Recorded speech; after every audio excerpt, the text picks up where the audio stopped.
में तारे लाखों प्राणी, ये संतों की वाणी है, ये संतों की वाणी है। तेरी छवि पर मेरे भगवन, ये दुनिया दीवानी है, ये दुनिया दीवानी है। भाव से तेरी पूजा रचाऊं,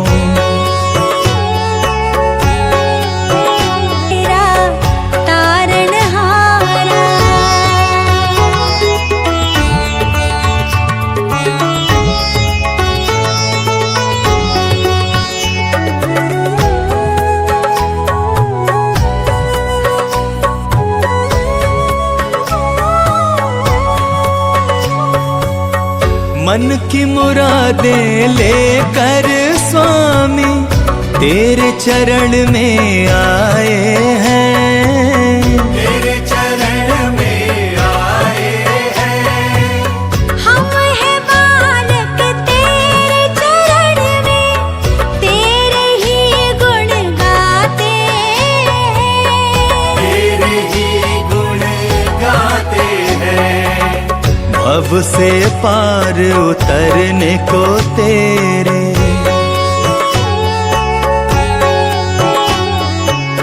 भव से पार उतरने को। ओम हरि ओम द्यौः शान्तिरन्तरिक्षं शान्तिः पृथिवी शान्तिरापः शान्तिरोषधयः शान्तिः शान्तिरेधिः। यथो यथा समीहसे ततो नो अभयं कुरु संनः कुरु प्रजाभ्यो भयं नः पशुभ्यः। माल्यादीनि सुगन्धीनि मालत्यादीनि वै प्रभो मया हृतानि पुष्पाणि पूजार्थं प्रतिगृह्यताम्। वंशी विभूषित करानवनीरदाभात् पीताम्बरादरुणबिम्ब फलाधरोष्ठात्। पूर्णेन्दु सुंदर मुखादरविंद नेत्रात् कृष्णात् परम किमपि तत्त्वमहं पाप से है तारति। ये अमर ग्रंथ ये मुक्ति पंथ ये पंचम वेद निराला नव ज्योति जगाने वाला। ये अमर ग्रंथ ये मुक्ति पंथ ये पंचम वेद निराला नव ज्योति जगाने वाला।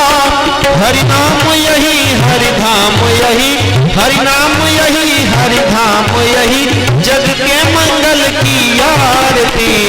पापियों को पाप से है आरती श्री भागवत भगवान की है आरती।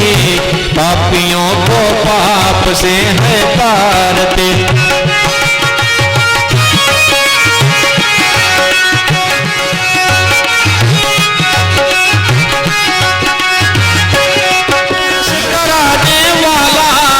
शांति गीत पावन पुनीत पापों को मिटाने वाला।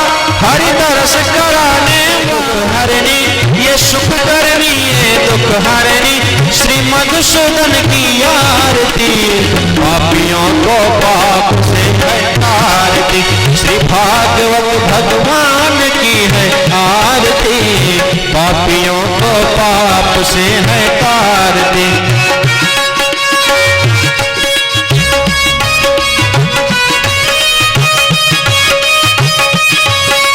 मधुर बोल सदग्रंथ खोल सन्मार्ग दिखाने वाला बिगड़ी को बनाने वाला। ये मधुर बोल सदग्रंथ खोल सन्मार्ग दिखाने वाला बिगड़ी को बनाने वाला। श्री राम यही घनश्याम यही सीताराम यही राधे श्याम यही जग के मंगल की आरती।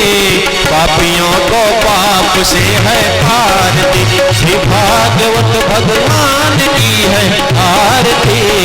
पापियों को पाप से है आरती श्री भागवत भगवान की है आरती। पापियों को पाप से है आरती। हरे रामा रामा रामा रामा हरे हरे।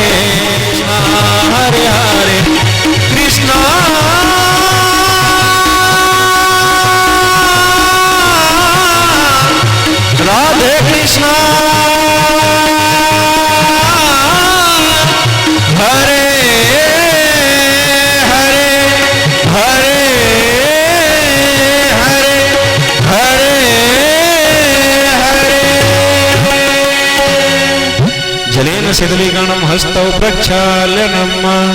धूलि वृंदावन बिहारी लाल की जय। भागवत महापुराण की जय। पूज्य सद्गुरुदेव भगवान की जय। ओम नमः पार्वती पतये हर हर महादेव। उपस्थित समस्त प्रेमी जन अपने अपने स्थान बैठ जाएं। जो भी माताएं बहनें भैया लोग खड़े हैं, आप सभी से निवेदन है आप सभी लोग अपने स्थान में बैठ जाइए।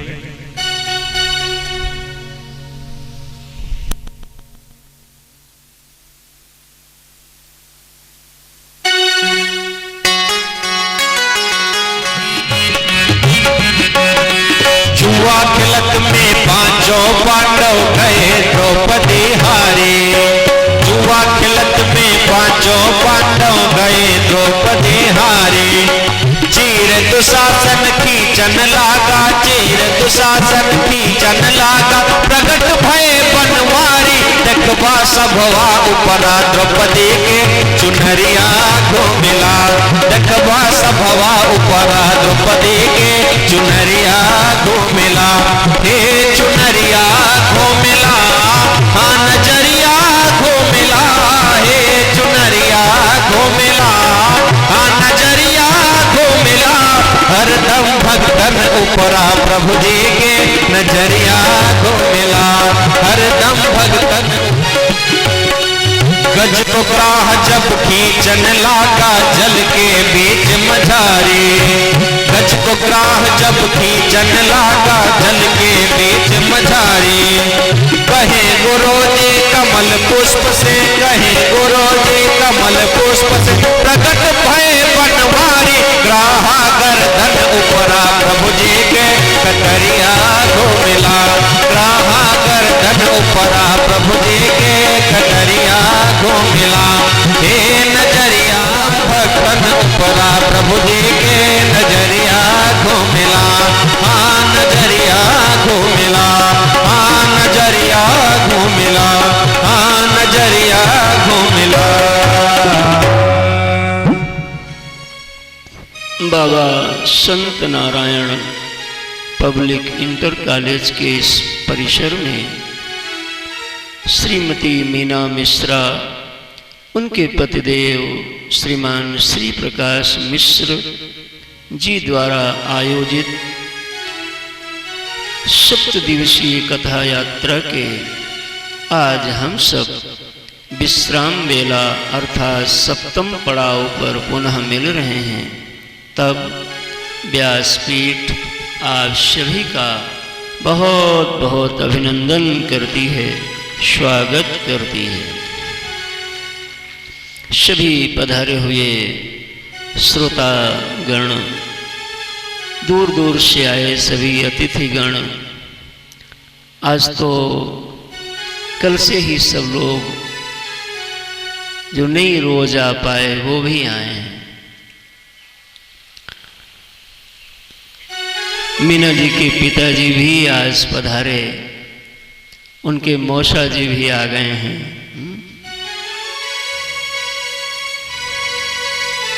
चंचल मिश्रा जी कल ही आई थी और ललित मिश्रा जी आज भी आ गए पीछे पीछे से ही महाराज। खूब आनंद हुआ।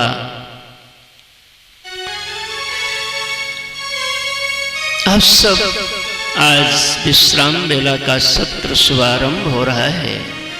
आप सभी हमारे ओमकार मिश्र जी बड़े पुराने भगवान के प्रेमी हैं। जब जब जहाँ जहाँ मौका मिलता है आ ही जाते हैं। समस्त अन्य अन्य बंधुगण सभी का व्यासपीठ पुनः अभिनंदन करती है, स्वागत करती है। थोड़ा ठीक करो बेटा, हमारा माइक को मीठा।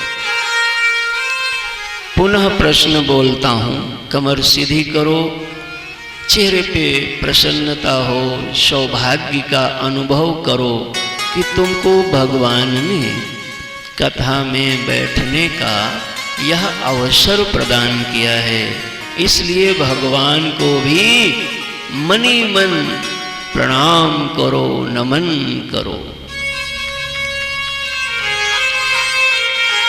नमस्कार भगवान तुम्हें हो, श्रद्धा रूपी भेंट हमारी, मंगलमय स्वीकार हो।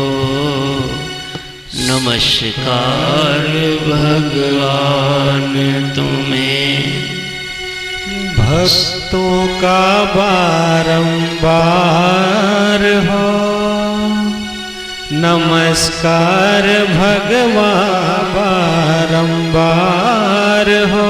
श्रद्धा रूपी भेंट हमारी, मंगलवत श्रवण का। यह बात आज हम भी समझें, आप भी समझें।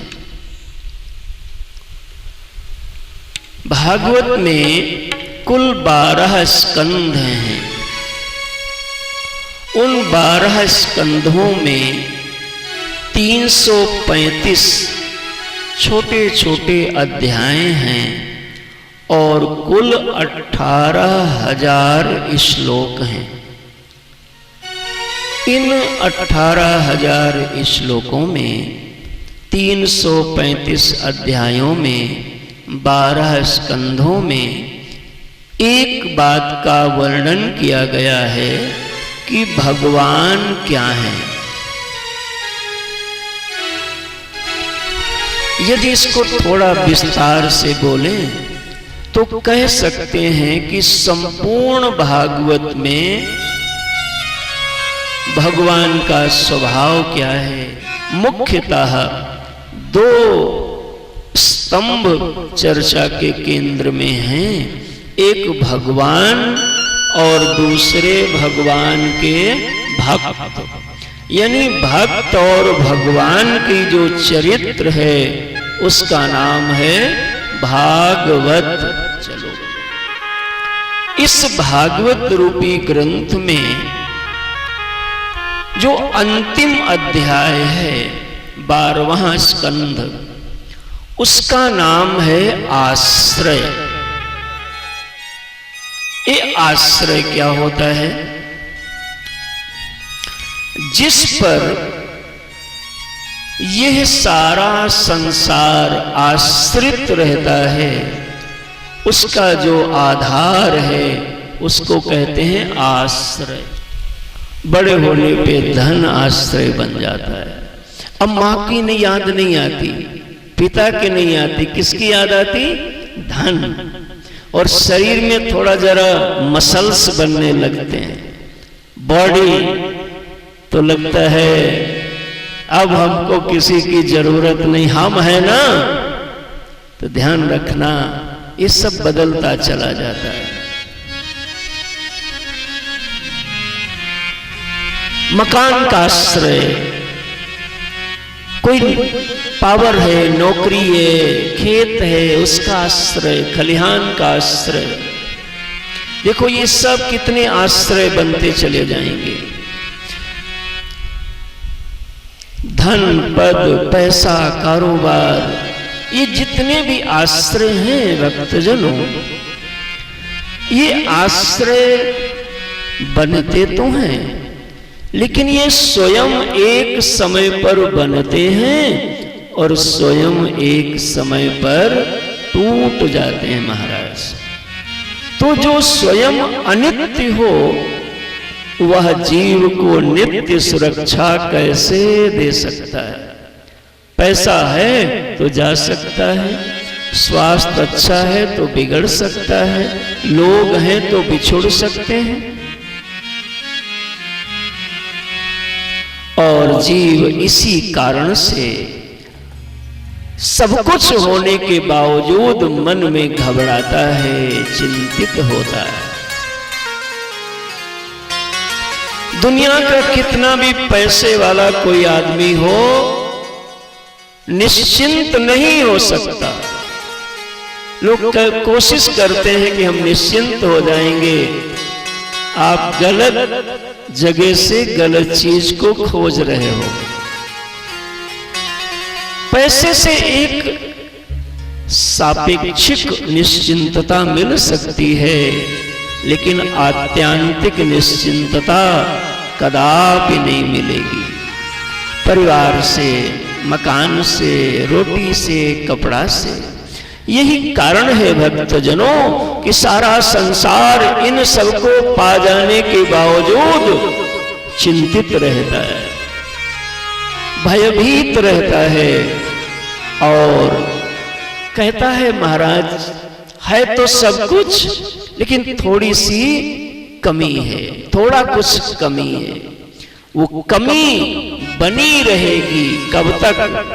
जब तक ये बात आप समझोगे नहीं कि हमारा परम आश्रय क्या है। इस परम आश्रय को समझाने के लिए भागवत जी के 11 स्कंधों की प्रवृत्ति है। देखो महाराज, एक बात को बताना है कि परीक्षित, जो परम आश्रय परमात्मा है उसको जीव जान जाए, जान जाना ही पा जाना होता है। और जैसे ही उसको जान जाता है, पा जाता है, वह एक ऐसा आश्रय है जिसका फिर कभी वियोग नहीं होगा। बाकी सारे आश्रय मिलते हैं और छूट जाते हैं। परीक्षित, जो कभी छूटता नहीं, उस आश्रय का ही नाम भगवान हुआ करता है। ऐसे भगवान को किस विधि से पाया जाए, उन तरीकों को 11 स्कंधों में बताया गया। जो साधक हैं, भक्त हैं, वो अच्छे से बैठ के सुने इसको, क्योंकि ये सबके बस की बात नहीं है। यही सर आवत अति कठिनाई, और राम कृपा बिनु आई न जाई। अंतिम स्कंद आश्रय को समझाने के लिए सारी भागवत की प्रवृत्ति को प्रारंभ किया गया। सूत्र है, आश्रय जितना मजबूत होगा, आश्रित वस्तु भी उतनी ही मजबूत होगी। अगर आश्रय बिगड़ा तो आश्रित वस्तु बिगड़ जाया करती है। इसलिए हम जितनी जल्दी हो इन धन, घर, परिवार के आश्रयों को लेते लेते वो जो परम आश्रय परमात्मा है, उस आश्रय को पा जाएं, यही भागवत सुनने का अंतिम फल है और लक्ष्य है महाराज। यदि इस दिशा में तुम बढ़े 7 दिनों में, तो समझो तुमने कुछ सुना है। ये बात समझ में आ जाए कि जगत से काम चल जाता है, लेकिन काम बनेगा नहीं। काम बनाने के लिए तो भगवान चाहिए। इसलिए अपना नाथ, अपना स्वामी भगवान को बनाइए, और उस परम आश्रय को पाने के लिए रोटी, कपड़ा, मकान, परिवार, कर्तव्य निभाते निभाते उस परम आश्रय की ओर बढ़ो। ये भागवत कथा का अंतिम संदेश है।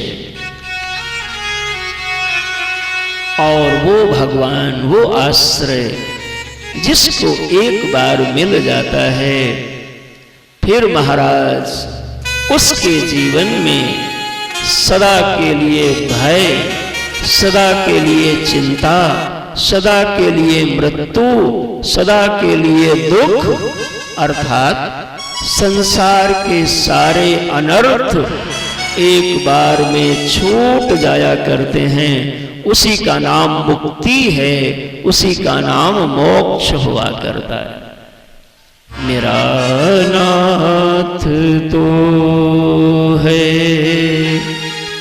मेरा नाथ तू है,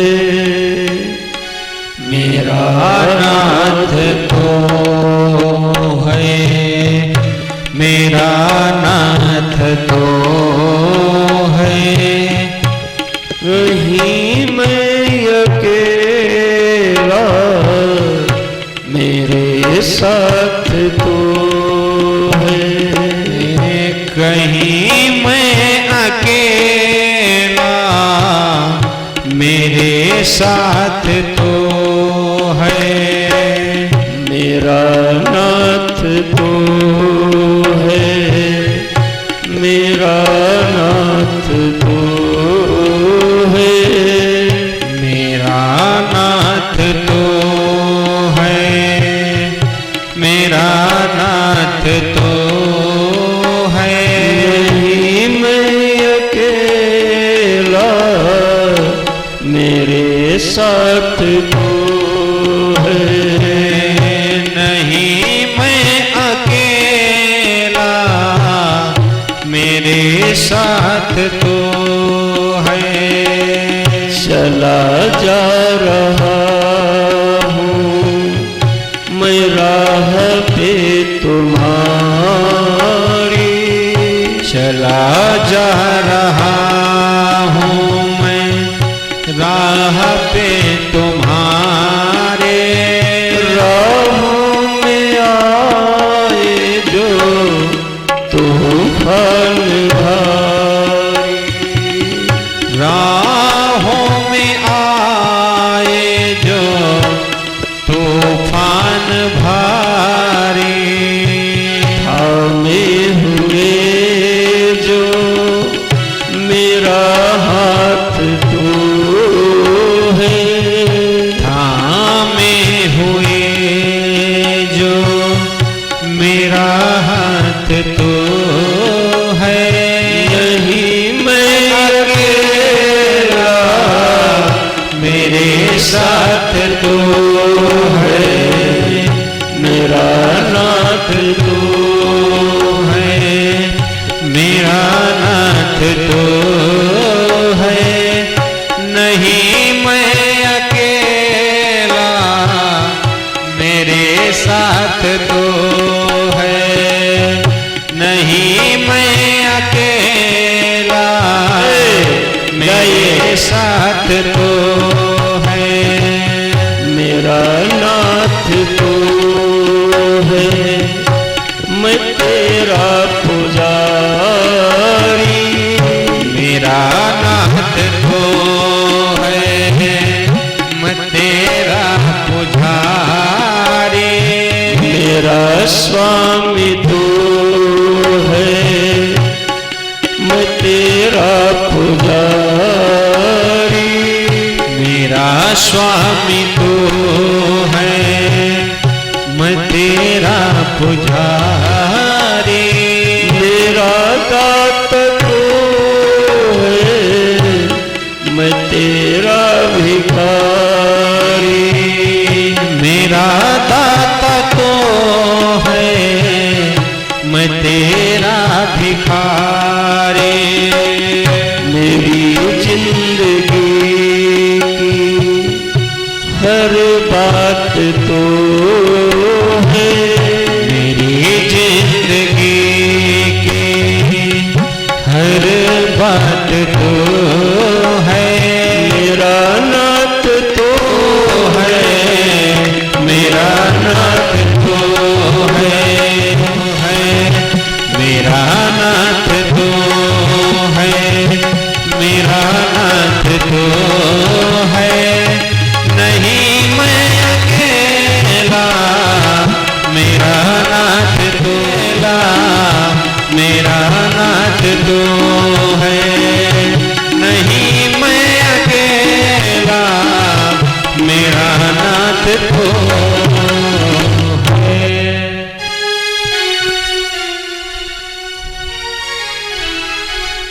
पहला निश्चय बनाओ, संसार के कोई भी आश्रय आपको निश्चिंत, निर्भय, निष्फिकर नहीं कर पाएंगे। इसलिए परमात्मा का आश्रय प्राप्त करना, इसी उद्देश्य का प्रवर्तक भागवत शास्त्र से यात्रा बनी। बोलो रुक्मिणी मैया की जय। द्वारकाधीश भगवान की जय। प्रसन्न होइए, सब प्रसन्न होइए। इससे कथा और प्रगटे, भीतर समाये तो अपने आप जीवन पावन बनेगा। भगवान द्वारका में रहने लगे। एक दिन भगवान अचानक लोगों ने शिकायत करी कि महाराज, अपने ही नगर में एक सत्रहजित भाई, इनको सूर्य की कृपा से एक मणि की प्राप्ति हुई थी। उस मणि में हजारों सूर्यों के समान प्रकाश निकलता। हमारी इंद्रियों में एक निश्चित सीमा में देखने सुनने की सामर्थ्य है। अधिक प्रकाश हो जाए तो भी नहीं देख पाओगे और कम हो जाए तो भी नहीं देख पाओगे। सत्रहजित सूर्य की मणि सूर्य भगवान द्वारा जो दी गई, उसको लेकर के पहन करके समाज में, परिवार में, मार्गों में जब आते जाते तो सारे लोग परेशान हो जाते। नियम ये कहता है कि जिससे समाज को दुख हो उस काम को कभी नहीं करना चाहिए।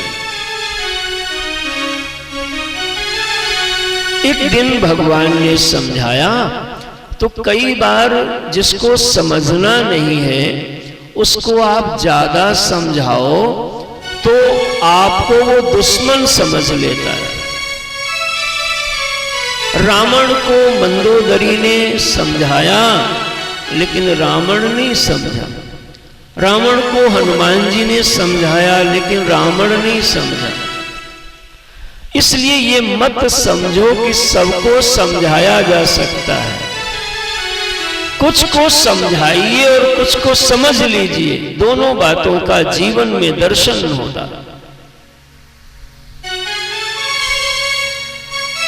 भगवान ने जैसे समझाया तो सत्रहजित को बुरा लग गया और कहा, देखो देखो ये द्वारकाधीश है, इनका बड़ा नाम है, हमारा थोड़ा महिमा मंडन होने लगा तो इनको जलन हो गई। जिसकी दुर्भाग्य निकट होता है उसको माता पिता श्रेष्ठ की हितकारी बातें भी गलत दिखने लग जाती। सत्रहजित समझा नहीं। कुछ दिन के बाद अब जिसका बड़ा भाई मणि पहन के जाता हो तो सत्रहजित कहीं पर गया हुआ था तो उनके भाई छोटे हैं, उनका नाम है प्रसेनजित। प्रसेनजित उस मणि को पहन ले करके और जंगल की ओर, खेतों की ओर गए। इतना तीव्र प्रकाश देख करके सिंह ने आक्रमण किया और प्रसेनजित को नोच करके फेंक दिया। मणि शेर क्या करता, वहीं डाल करके चला गया।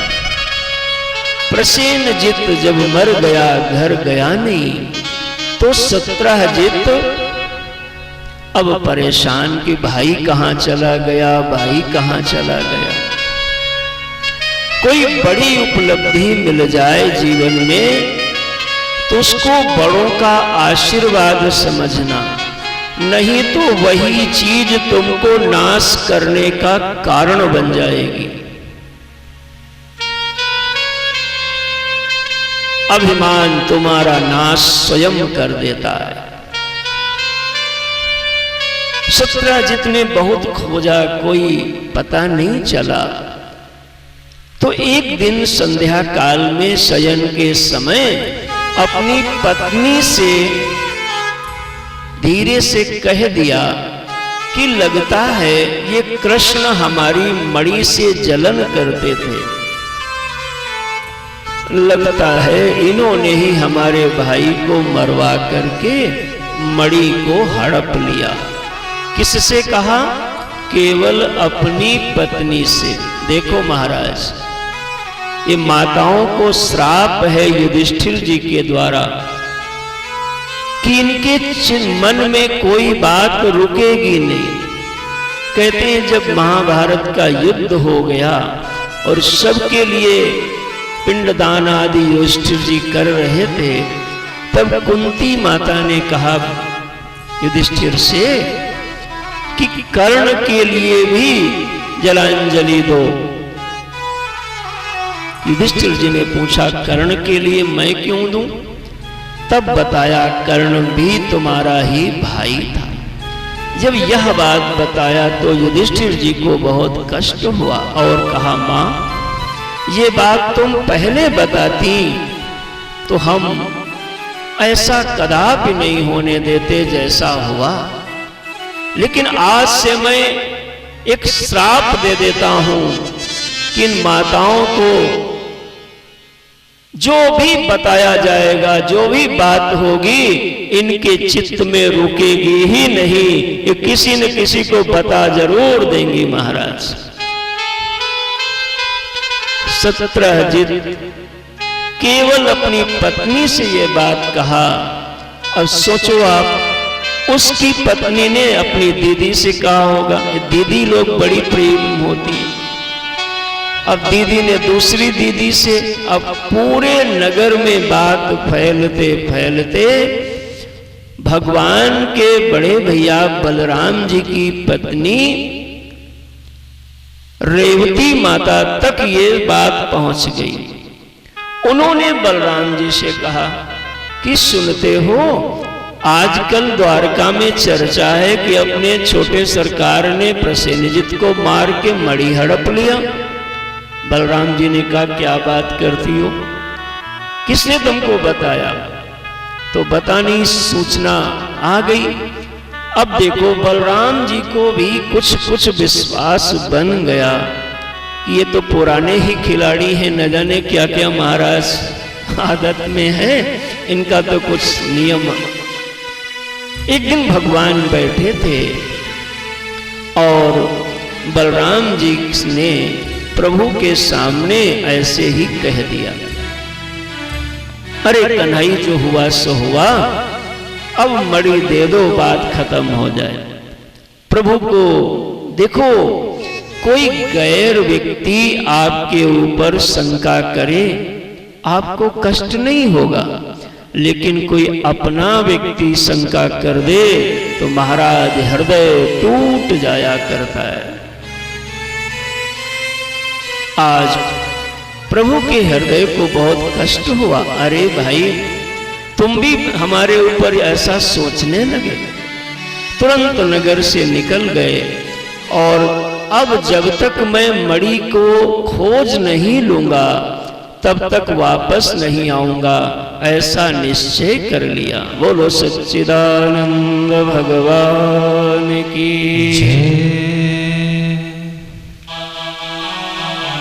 भगवान चलते चलते जंगल में चिन्हों को देखते देखते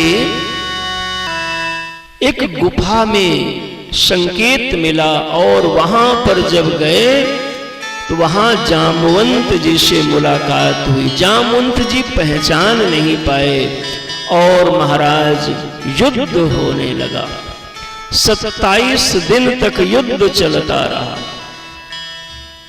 27वें दिन जामवंत जी को लगा कि मेरा बल इतना है, ये कौन है जो मेरा बराबरी कर रहा है। तब जामवंत जी ने ध्यान से देखा, अरे ये तो प्रभु हैं। रामावतार में तो सादे वेश में आए थे, यहाँ तो बड़ा चटक मटक है, पहचान नहीं पाए।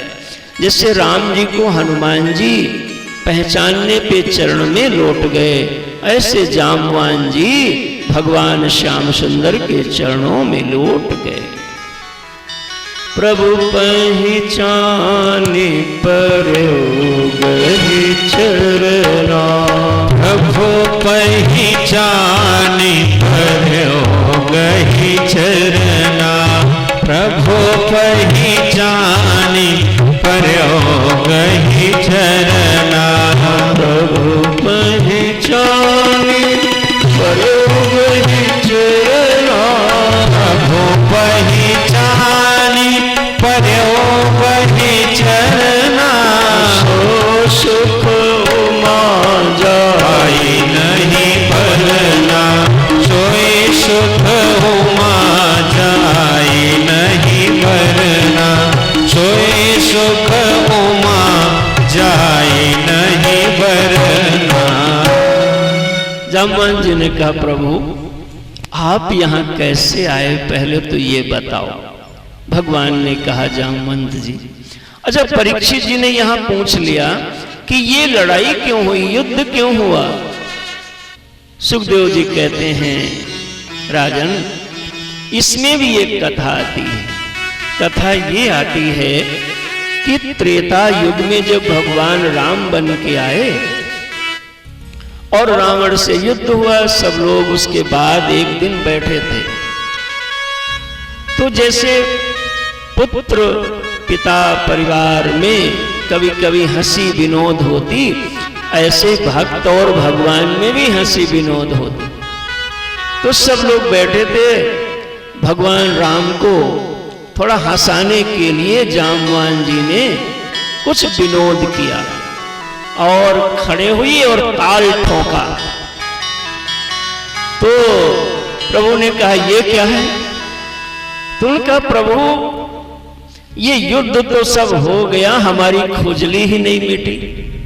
रावण तो वैसे ही मर गया और हमको लड़ने की बहुत इच्छा हो रही है। रावण से क्या लड़े, कोई आप जैसा योद्धा हो तो उससे हमारी कुश्ती हो। भगवान हंसने लगे। भगवान ने कहा, देखो जामवान जी, हम तुम्हारी इस इच्छा को पूरी करेंगे, लेकिन इस अवतार में मैं मर्यादा पुरुषोत्तम हूं, इसलिए ये काम शोभा नहीं देगा। अगले बार जब मैं युग में आऊंगा, तभी लड़ने की इच्छा को मैं अवश्य पूरा कर दूंगा।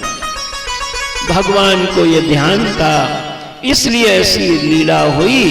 और 27 दिन तक जब जामवान जी की पोर पोर दर्द होने लगा, तब समझ गए, भगवान को पहचान के चरणों पकड़ लिया। प्रभु ने बताया कि ये मणि तुमको मिली कहां से। ये तो हमारे नगर में हमारे परिवार का ही आदमी है, शत्रहजित, उसको भगवान सूर्य ने दिया था, उसका भाई भी नहीं मिला। तब जामवान जी ने सारी कथा बताई। कहा, प्रभु एक दिन एक लड़का ये सूर्य ये मणि गले में पहन के इसी जंगल में घूमने आया और इतना तीव्र प्रकाश होने के कारण हिंसक जीव सब डर गए। शेर ने समझा कोई दूसरा शेर आ रहा है, उसने आक्रमण कर दिया और उस बालक को मार डाला। मणि क्या करता, मणि वहीं फेंक दी। उस मणि को मैं ला करके अपनी बिटिया जामवंती जी को दे दिया था। भगवान ने कहा, इस मणि की चोरी का कलंक हमारे ऊपर लगा है, इसलिए मणि हमें दे दो। जामवंत जी ने कहा, प्रभु ये मणि तो हम आपको दे ही देंगे, एक और भी मणि मेरे पास है, वो है मेरी बेटी, विवाह के योग्य है। हम कहाँ दूल्हा उल्हा टेंट पंडाल खोजेंगे, आपसे बढ़िया न कोई दूल्हा मिलेगा, इसलिए प्रभु हमारी बेटी रूपी मणि को भी आप धारण कर लें और ये वाली मणि भी आप धारण कर लें। भगवान को सौंप दिया। भगवान लेकर के द्वारका में आए और उग्रसेन राजा हैं, उनको मणि दिया। अब शत्रुजित को बुलाया गया, पूरे समाज के सामने सारा विवरण रखा, क्योंकि मणि की बरामदी हो गई, साथ में गवाह के रूप में जामवंती जी आई हैं। शत्रुजित ने झूठा आरोप लगाया, कहा, इसलिए बहुत लज्जित हो गया। उसने सोचा यहीं रहना है, इनसे बैर करना ठीक नहीं, इसलिए उसकी एक पुत्री है जिसका नाम है सत्यभामा। सत्यभामा से विवाह भगवान के साथ करके अपने संबंधों को मधुर बना लिया। इस प्रकार से भगवान के 3 विवाह हो गए। चौथा विवाह नग्नजिति से हुआ, 5वां कालिंद्री से, लक्ष्मणा से, मित्रविंद्रा से और भद्रा से। इस प्रकार बिलग बिलग भगवान के 8 विवाह हुए। भगवान ने किसी से भी विवाह अपनी तरफ से नहीं किया, लेकिन जिसने जिसने भगवान से करना चाहा उसको प्रभु ने निराश भी नहीं किया। एक दिन की बात है भक्तजनों कि उसी समय असुर है जिसका नाम है नरकासुर, इसको भौमासुर भी कहते हैं। इस भौमासुर ने, महाराज इसकी तो और भी कथा अटपटी है, 2 मिनट हरि नाम लो, फिर हम आगे की कथा सुनाते हैं कि प्रेम से हरि का नाम बोलो, प्रेम से हरि का नाम बोलो, प्रेम से हरि का नाम बोलो, प्रेम से हरि का नाम बोलो, प्रेम से हरि का नाम बोलो, प्रेम से हरि का नाम बोलो, सीता सीता राम बोलो, सीता सीता राम बोलो, राधे राधे श्याम बोलो, राधे राधे श्याम बोलो, प्रेम से हरि का नाम बोलो, सीता सीता राम बोलो, राधे राधे श्याम बोलो, राधे राधे श्याम बोलो, प्रेम से हरि का नाम बोलो, प्रेम से हरि का नाम बोलो। इस भौमासुर नाम के राक्षस को, ये जितने राक्षस होते हैं एक विधा है, तो एक ज्योतिषी ने उन्हें बता दिया कि तुम अमर हो जाओगे, हम एक उपाय बताते हैं, करो। अच्छा, बड़ी समाज की दिक्कत है, हम बताएं कि आप भगवान का नाम रोज लिया करो, तुम्हारा कल्याण होगा, शायद कोई ध्यान ही ना दे। लेकिन हम बता दें कि 13 दाना काला उड़द, उसमें बूढ़ी बकरी का काला बाल, देखो आपको भूलेगा नहीं। उसके बाद सरसों के तेल की शीशी भर के काले कपड़े में बांध करके 3 बार अपने सर पर घुमा करके रात के 12 बजे चौराहे पे रखाओ, 4 अमावस्या को। आधे लोग करना शुरू कर देंगे। मैं आपको बताता हूं, अपने मति को व्यवस्थित कर लो। समाज में अनेक चीजें हैं, लेकिन सब चीजें सबके लिए नहीं है। परम निश्चिंत परम ले तो आपन,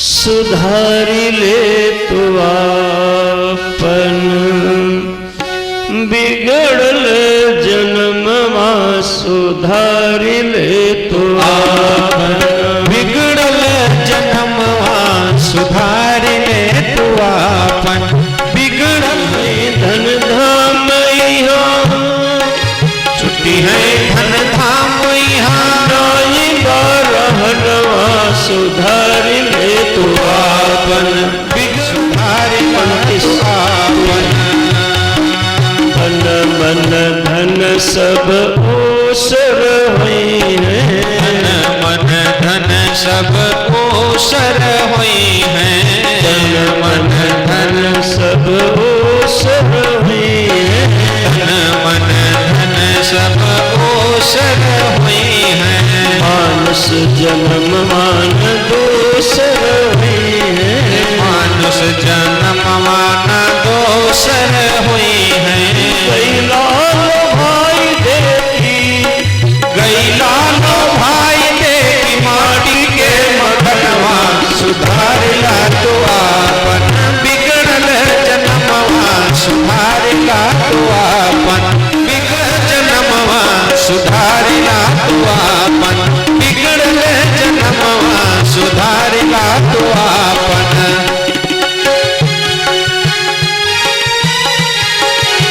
चीन्हल न बाप नहीं चीन्हल महातारे, चीन्हल न बाप नहीं चीन्हल महातारे, जय है न साथ कोई सुत बंधु नारे, जय है न साथ कोई सुत बंधु नारे, राम नाम छाड़ के, राम नाम छाड़ के लो भाई गोर चमवा, सुधारेला तू आपन, बिगड़ल जन्मवा सुधारेला।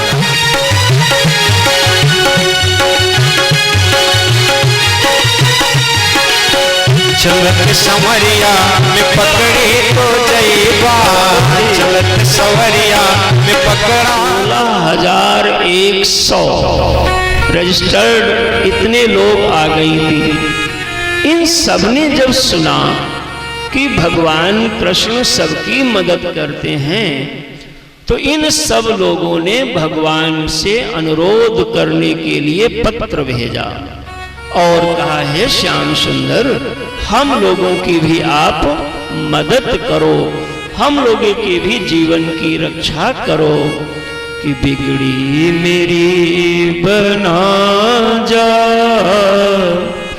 बिगड़ी बनाने वाले, बिगड़ी मेरी बना जा, बिगड़ी बनाने वाले, बिगड़ी मेरी बना जा, बिगड़ी बनाने वाले, बिगड़ी मेरी बना जा, बिगड़ी बनाने वाले, बिगड़ी मेरी बना जा, बिगड़ी बनाने वाले, बिगड़ी मेरी बना जा, बिगड़ी बनाने वाले।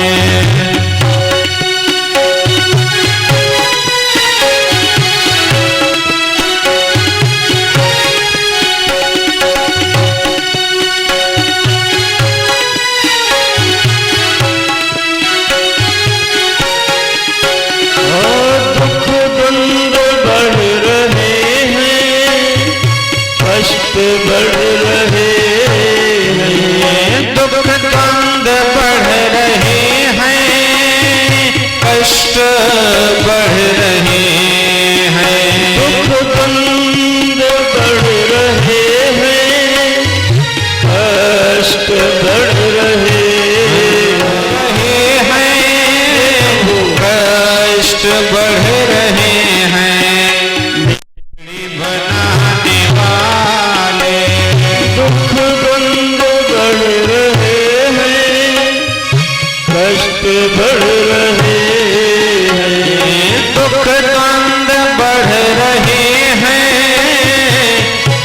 कष्ट बढ़ रहे हैं, मेरे कष्ट सब छुड़ा जा, गौ में चराने वाले। मेरे कष्ट सब छुड़ा जा, गौवे चराने वाले। मेरे कष्ट सब छुड़ा जा, गौवे चराने वाले।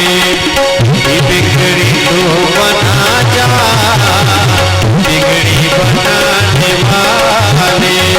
मेरी बिगड़ी तो बना जा, बिगड़ी बनाने वाले। बिगड़ी तो बना जा, बिगड़ी बनाने वाले। बिगड़ी बनाने वाले, बिगड़ी बनाने वाले। भगवान करुण पुकार सुनकर उसके राज्य पर चढ़ाई किया। यह पृथ्वी माँ का पुत्र था, वरदान था, और पृथ्वी के अंश से ही सत्यभामा का जन्म हुआ था। इसलिए सत्यभामा की आज्ञा मिलते ही भगवान ने इसका उद्धार किया और इसके कब्जे में जो 16,100 माताएं कैद थीं, उनको भगवान ने आज मुक्त करा दिया। बोलो द्वारकाधीश भगवान की जय।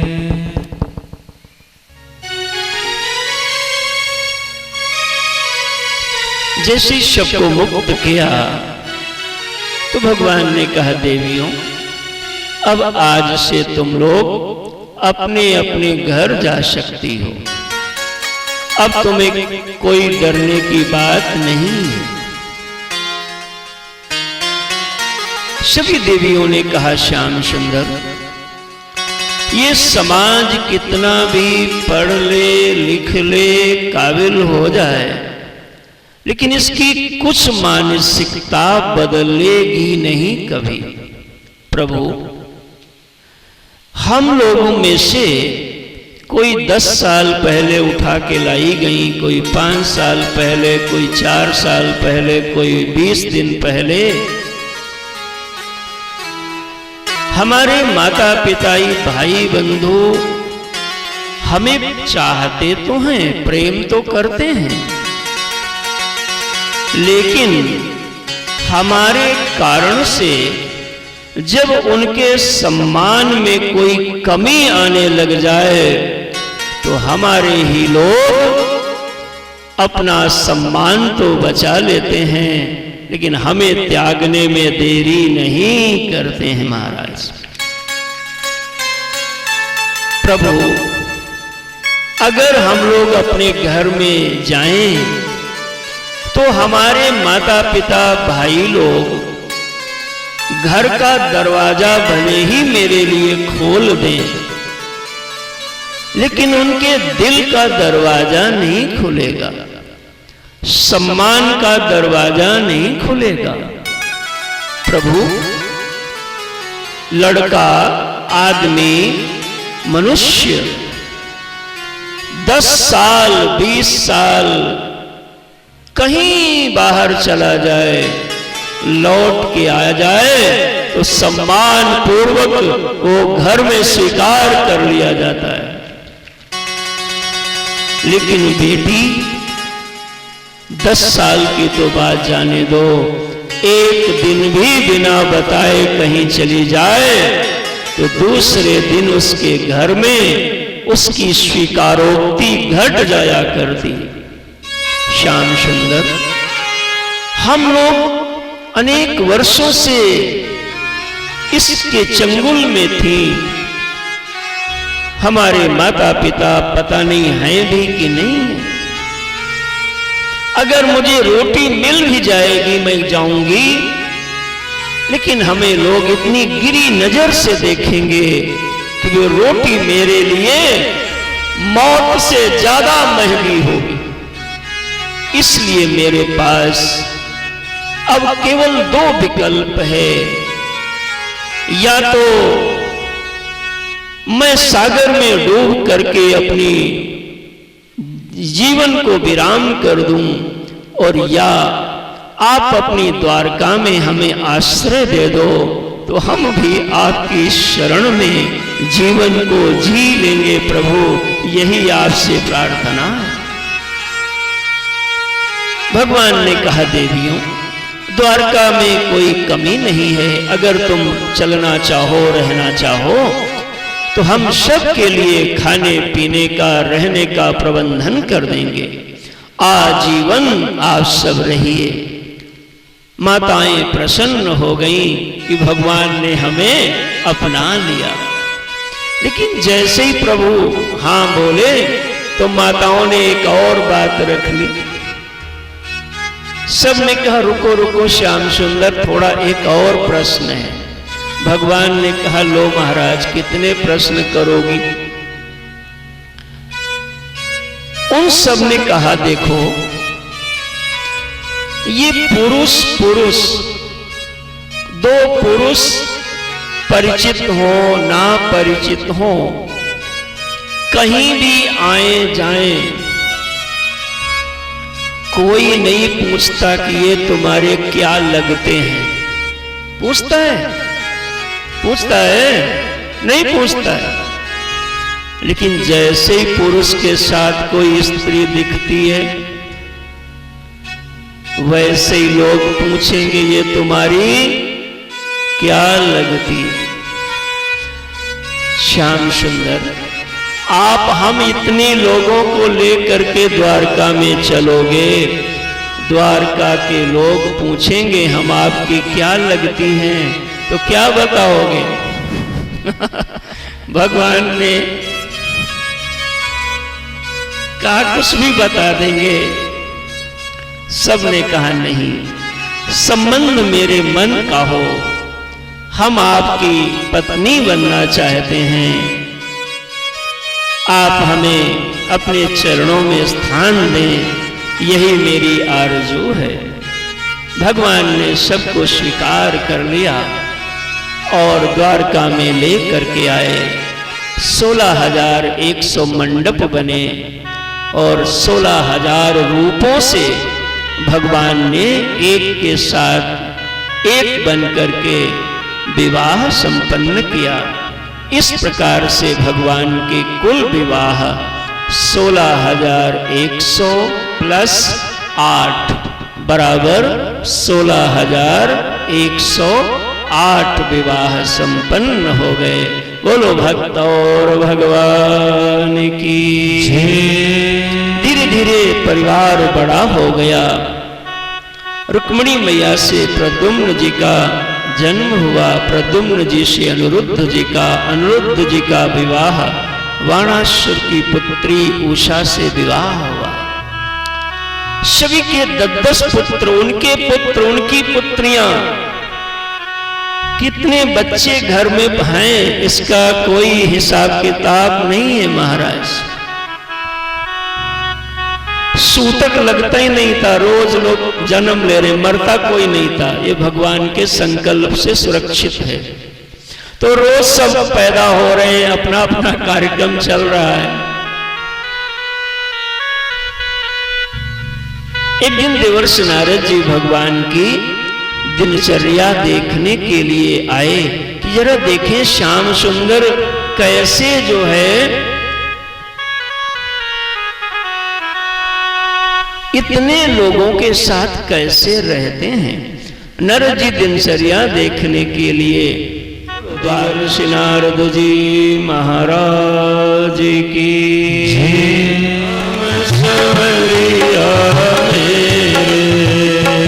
मेरा कोई न सहारा बिन तेरे, घनश्याम संवरिया मेरे।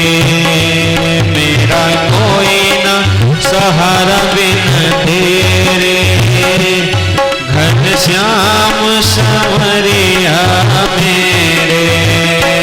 मैंने जन्म लिया जग में आया, मैंने जन्म लिया जग में आया। मैंने तेरी कृपा से नर तन पाया,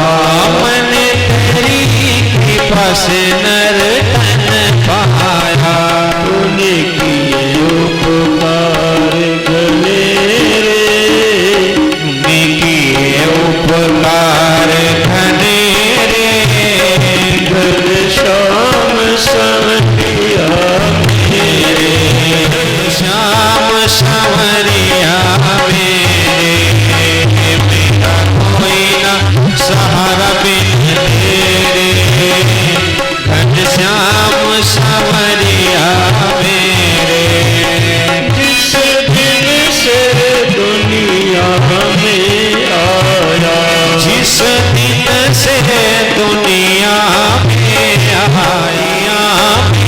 आया मैंने पल भर चैन नहीं पाया, मैंने पल भर चैन नहीं पाया। सारे कष्ट गले रे घनश्याम समय हरि आ जाओ, हरि आ जाओ, हरि आ जाओ, हरि आ जाओ। अब और न हमको तरसाओ, अब और न हमको तरसाओ। हटो जन्म मरण के फेरे, घनश्याम समरिया मेरे, मेरा कोई न सहारा बिन तेरे। घनश्याम समरिया मेरे, मेरा कोई न सहारा बिन तेरे। घनश्याम समरिया मेरे, घनश्याम समरिया मेरे, घनश्याम समरिया मेरे। बोलिए भक्तों भगवान की भगवान ने संपूर्ण प्रजा के लिए 5 चीजों का प्रबंधन किया और यही 5 चीजों का मानव समाज के लिए प्रबंधन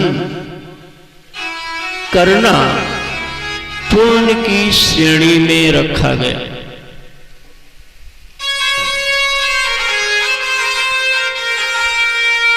कोई भी हो, कैसा महोदय गण विराजमान है,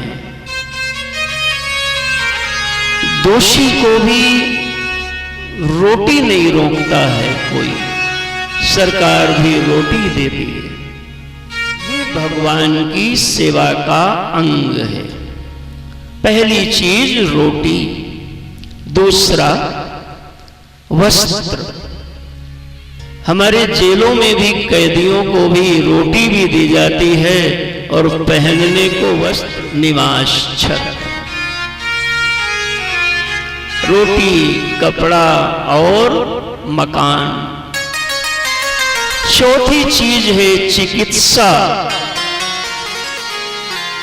और 5वीं चीज है शिक्षा। इन 5 चीजों को भगवान द्वारकाधीश ने समस्त लोगों के लिए समुचित प्रबंधित कराया कि कोई भी बालक हो, कोई भी परिवार हो, हमारे समाज में इन 5 चीजों की कमी कदापि नहीं होनी चाहिए। जिस समाज में ये 5 चीजें सभी को सर्वरूप से सुलभ होती हैं, उसी समाज को भी, क्योंकि भगवान के प्रिय हैं, आनंद देते हैं। भगवान की दिनचर्या देखते हैं। आइए हम आप भी कुछ मधुर भावों के साथ प्रभु की लाइफ स्टाइल कैसी है इसका दर्शन कर दें। मनुष्य किस पद पे है, किस स्थान पर है, किस जगह पर है, इससे उसका विकास कम होता है।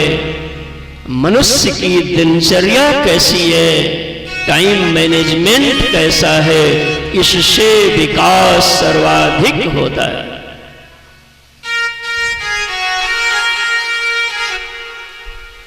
दुनिया में जैसे जल निर्माण नहीं किया जा सकता, सुन रहे हो ना भाई, आप सब सुनने के लिए आए हो तो थोड़ा सुनिए फिर बैठ करके अच्छे से सुनिए। लेकिन जल बचाया जा सकता है। गवर्नमेंट वाटर हार्वेस्टिंग की प्लान लाता है, जल बचाओ, जल संचयन करो। जैसे जल बनाया नहीं जा सकता, लेकिन जल बोलो तो बचाया जा सकता है, वैसे ही भक्तजनों जा सकता है, उसका प्रयोग किया जा सकता है। सबसे कीमती चीज तुम्हारे जीवन की जो है उसका नाम है समय।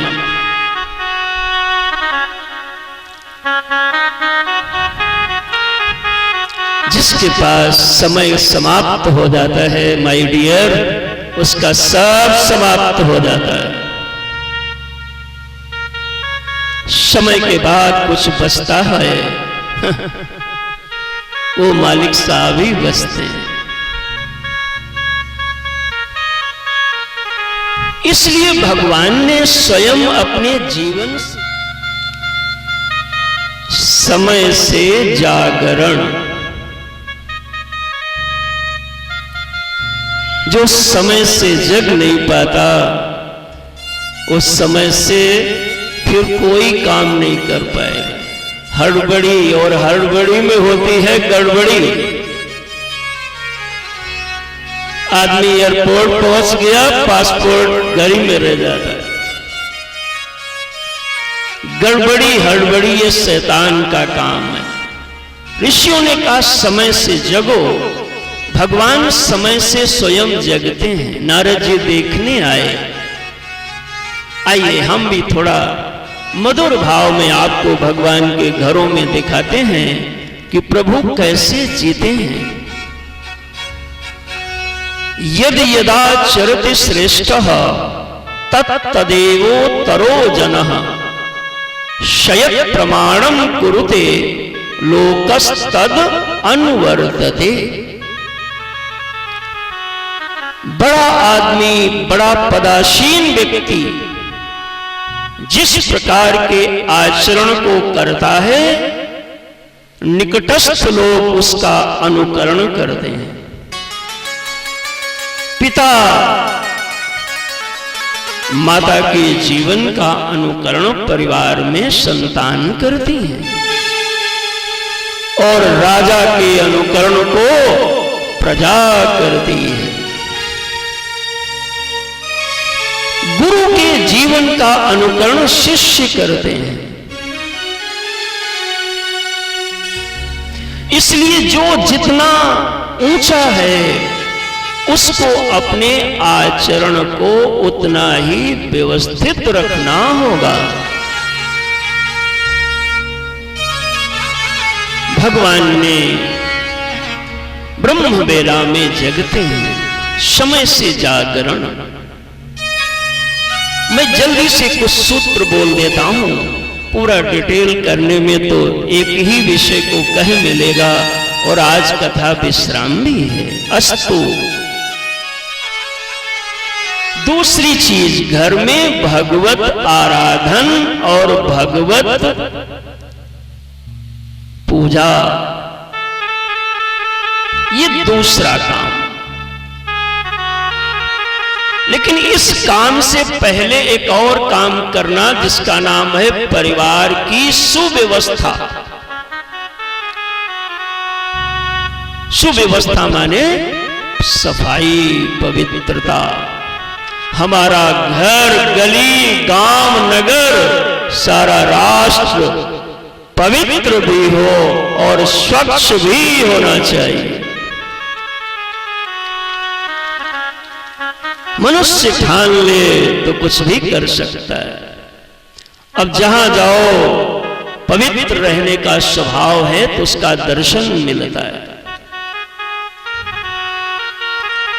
कई बार घर में एक आदमी सफाई करता है, 10 लोग कूड़ा डालने का काम करते हैं। नहीं, नियम बनाइए कि घर में एक्सरसाइज, योगा आदि के उसी दरमियान अपने समय को मैनेज करो कि परिवार में चीजों को स्वयं संभालिए।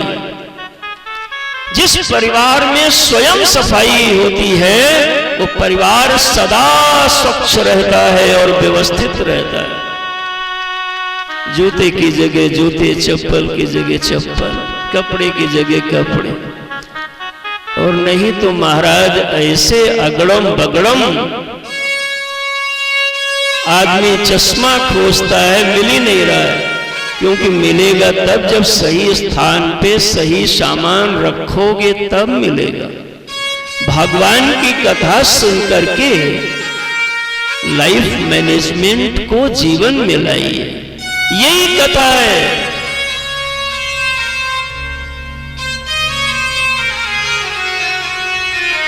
पहली बात ब्रह्म बेला में जागरण, नंबर 2 परिवार की सुव्यवस्था, नंबर 3 भगवत आराधन, नंबर 4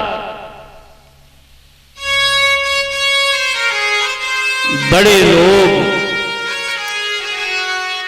अपने लक्ष्य के अनुसार चिंतन करें और बच्चे शिक्षा की ओर गमन करें। शिक्षा, ये द्वारका में भगवान की नीति की मैं चर्चा कर रहा हूं, ये भगवान की पॉलिसी का पार्ट है। उनका नियम था कि सभी स्कूल जाएंगे और सभी, एक एक बिंदु पे आता हूं जल्दी जल्दी से, कितने हो गए फिर से रिपीट कर लो। उसके बाद भगवत आराधन, फिर पढ़ाई पे, अपने काम पे ध्यान देना। व्यापारी हो, पॉलिटिशियन हो, लायर हो, बिजनेसमैन हो, साधु हो, जो भी तुम्हारा वर्ग का क्षेत्र है, उस वर्ग के विषय में चिंतन करना, ये चौथा बिंदु आएगा। 5वां, परिवार में भोजन का, किचन की पवित्रता। आजकल किचन में सामान घट गया है, बात घी, दूध, दही, मुरब्बा, अचार, ये सब बढ़ता था। अब घी बंद है, मिठाई बंद है, तो आदमी खाए क्या? तो किचन के सामान घट गए और वॉशरूम में सामान बढ़ रहे हैं। अरे महाराज, मैं भी मॉरिशस में ठहरा, तो वहां महाराज जिस जगह ठहराया लोगों ने, तो उस वॉशरूम में इतना बोतल रखा। मैंने कहा भाई पहले सूची लाओ कि हम इसको करेंगे क्या, किसमें क्या है। आग खत्म हो जाती है। हल्दी, जीरा, सौंठ, अजवाइन, लहसुन, जो भी चीजें हमारे आयुर्वेद के द्वारा बताई गई, उनका उचित उपयोग करिए, आपके घर की दवाई कम हो जाएगी। ये भगवान ने किया। 5वां ये बिंदु है परिवार में किचन की सुंदर प्रबंधन। 6ठी बात, समय का सदुपयोग। जल्दी से सुनिए, किसका सदुपयोग? समय का। ये नहीं कि आप व्यर्थ बातें कर रहे हैं। समय आएगा, समय जाएगा, समय को समय पर संभाल लो, क्योंकि समय ही समय पर काम आएगा। सबसे पावरफुल चीज टाइम है, इसलिए प्लानिंग करो। एक दिन की प्लानिंग करो। स्टूडेंट हो तो, बिजनेसमैन हो तो, पॉलिटिशियन हो तो, हमें आज क्या वर्कआउट करने, उसका प्लान करो। वीकली प्रोग्राम बनाओ, मंथली बनाओ। लेकिन जिस आदमी का समय व्यर्थ जाता है, वो आदमी ही व्यर्थ हो जाया करता है। भगवान का इतना बिजी शेड्यूल रहता था कि टाइम मिनट टू मिनट। 7वीं बात कह के मैं आगे बढ़ूंगा दूसरे टॉपिक की ओर। 7वां बिंदु परिवार में रखना सत्य भाषण और मिथ्या भाषण। झूठ किसी से भी मत बोलो, लेकिन भाई बोलना पड़ जाए तो दुनिया में भले ही बोलो, कम से कम अपनी पत्नी से, अपने पति से, अपने भाई से, अपने माँ बाप से, अपने गुरु से कदापि झूठ मत बोला जाए। भगवान ने ये पॉलिसी बनाई, लेकिन भगवान महाभारत आदि के युद्ध का संदर्भ उपस्थित हुआ और सबको लड़ मर करके धरती के भार को हटा दिया, अनेक अनेक और चीजों का उद्धार कर दिया। भगवान ने ये सोचा कि अब मैं भी जाऊंगा धरा से, तो ये जो यदुवंश है, यदुवंश के नाश की रचना बना दिया। बोलो भक्तों भगवान की। इस प्रकार से भगवान की लीला चलने लगी। धीरे धीरे क्रम चला और भगवान को एक दिन अपने मित्र सुदामा की याद आई। आप सब भगवान के कथा में आए हो तो ये न समझना कि केवल आपका ही प्रयास है। कितने लोग आने का मन बनाया होगा, लेकिन आते आते कोई न कोई ऐसी अड़चन आ गई होगी कि यहां तक नहीं आ पाए। ताली तो बनती है ना। आपका संकल्प भी लाया और भगवान की इच्छा भी लाई गई। जो अज्ञात शक्ति है उसका हमारे लिए अनुकूल रहना, ये भगवान की इच्छा का द्योतक है। सुदामा जी की याद भगवान करते हैं। याद मनुष्य दो ही लोगों की करता है। पहली याद उसकी आती है जिसने जीवन में खूब सुख दिया हो, और दूसरी याद कभी कभी उनकी भी आती है जिन्होंने जीवन में कभी दुख दिया हो। ये आदमी ऐसा है कि सुख चाहता है, लेकिन सुख जब भी आता है तो हमसे कुछ लेके जाता है, और दुख जब भी आता है तब हमें कुछ न कुछ दे करके चला जाया करता है। सुदामा जी गरीब हैं, लेकिन जीवन में उनके भगवान उनको याद करते हैं। ये उनका गौरव का दर्शन करो कि दुख ही मानव की संपत्ति है,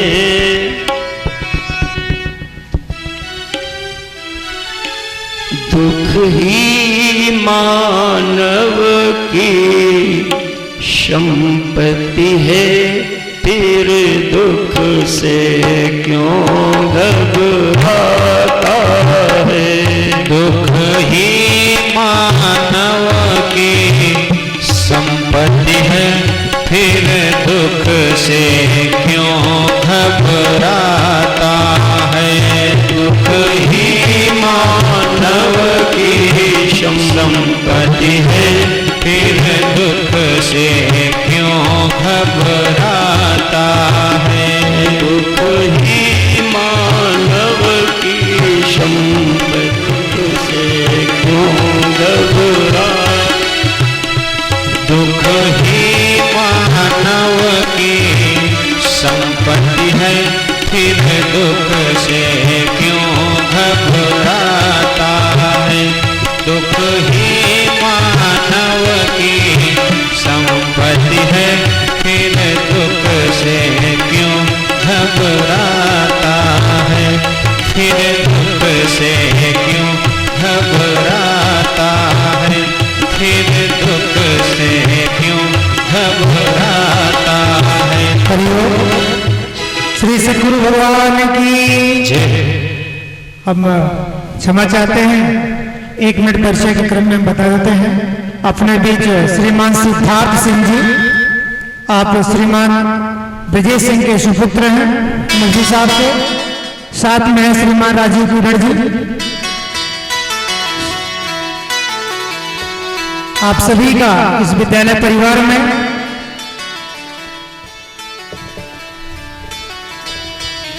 भैया लोगों का तालियों से एक बार खूब खूब अभिनंदन करें।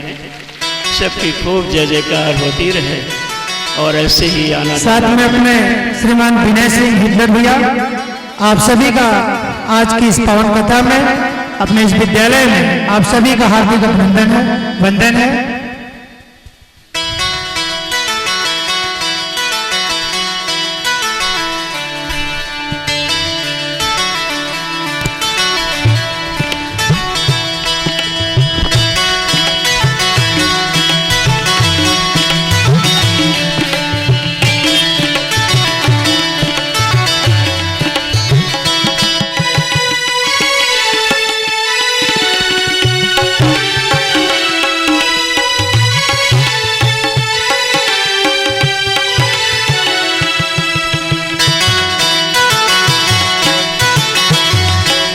फिर दुख से क्यों घबराता है, दुख ही मानव की पूंजी है। फिर दुख से क्यों घबराता है, दुख ही मानव की संपत्ति है। फिर दुख से क्यों घबराता है, दुख ही की संपत्ति है। फिर दुख से क्यों घबराता है, सुख में है व्यसन प्रमाद भरे, सुख में है व्यसन प्रमाद भरे। दुख में पुरुषार्थ चमकता है, दुख में पुरुषार्थ चमकता है। सुख में है व्यसन प्रमाद भरे, सुख में है दुख प्रमाद भरे। दुख में पुरुषार्थ चमकता है, दुख में पुरुषार्थ चमकता है। लो अंगी में तप कर जो सोना कुंडल सा तेज दमकता है। अग्नि में तप कर जो सोना कुंडल सा तेज चमकता है।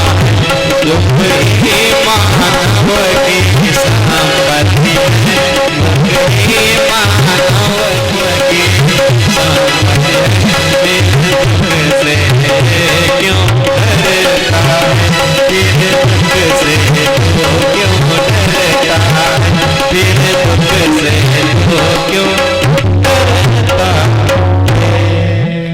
जिसके जीवन में दुख ज्यादा है, सुख का नुकसान यह है कि भगवान को भुला देता है, और दुख का फायदा यह है कि भगवान को याद करा देता। सुदामा जी को भगवान ने याद किया। सुशीला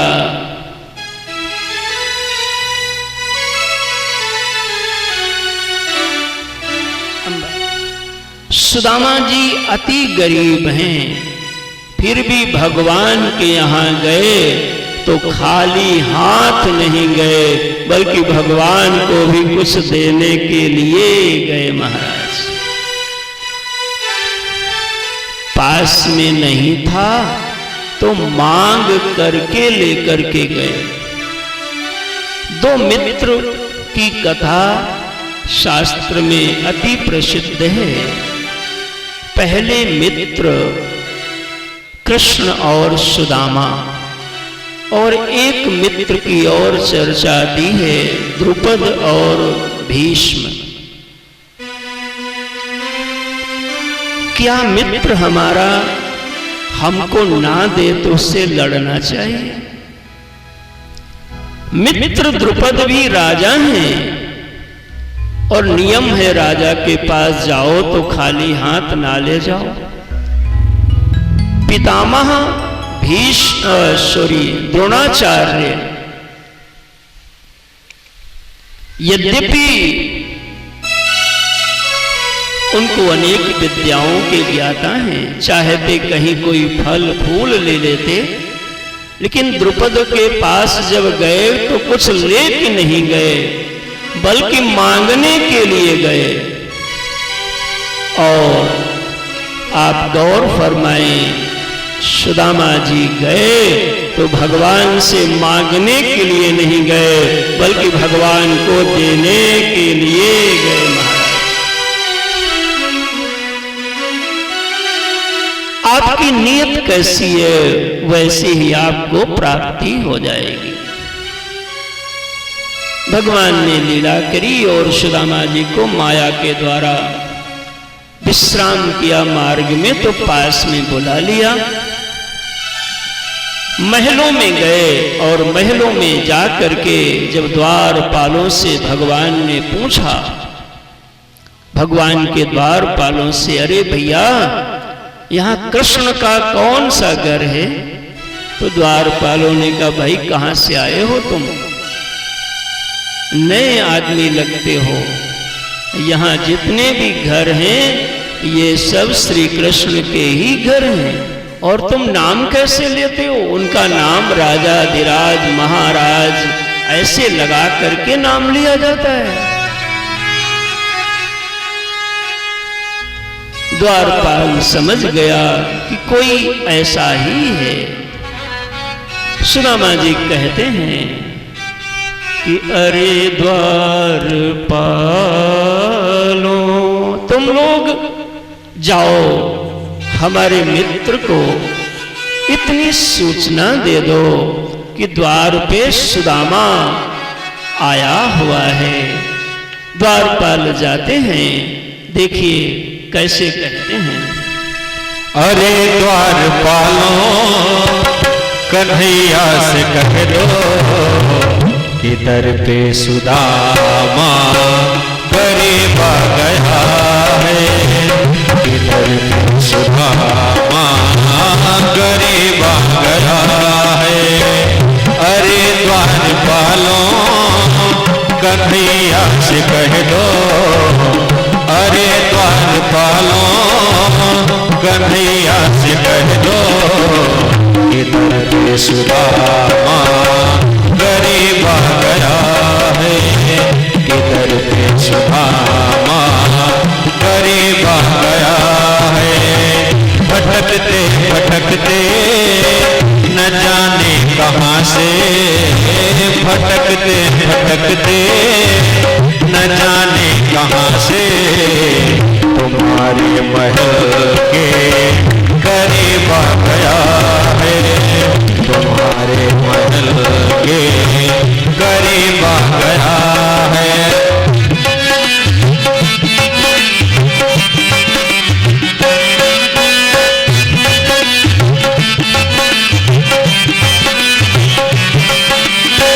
न सर पर है पगड़ी, न तन पर है जामा, बता दो कन्हैया से नाम है सुदामा, बता दो कन्हैया से नाम है सुदामा। न सर पर है पगड़ी, न तन पर है जामा, बता दो कन्हैया से नाम है सुदामा, बता दो कन्हैया से नाम है सुदामा। एक बार मोहन से जा करके कह दो, एक बार मोहन से जा करके कह दो, मिलने सखावत नसीब आ गया है, मिलने सखावत नसीब आ गया है। अरे द्वारपालों, कन्हैया से कह दो कि दर पे सुदामा गरीब आ गया है, कि दर पे सुदामा गरीब आ गया है।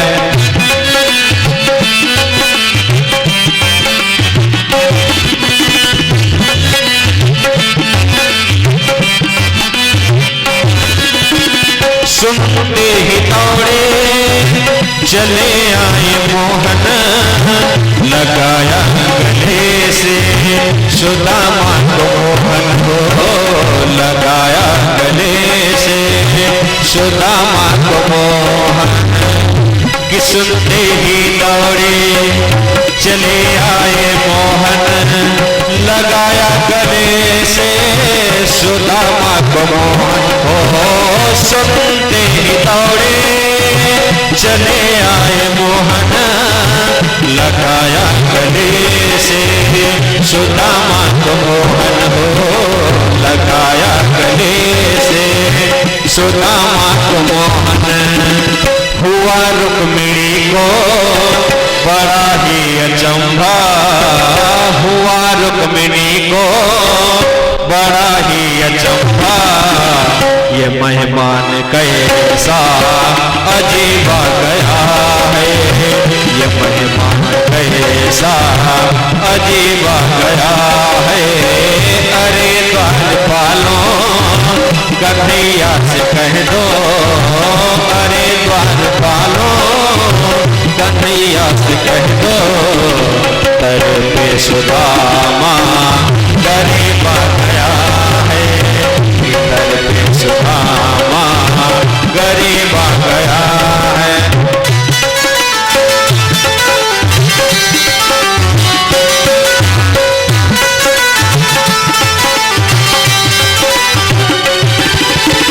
बराबर में अपने सुदामा बिठाए, चरण आंसुओं से श्याम ने धुलाए हो, चरण आंसुओं से श्याम ने धुलाए।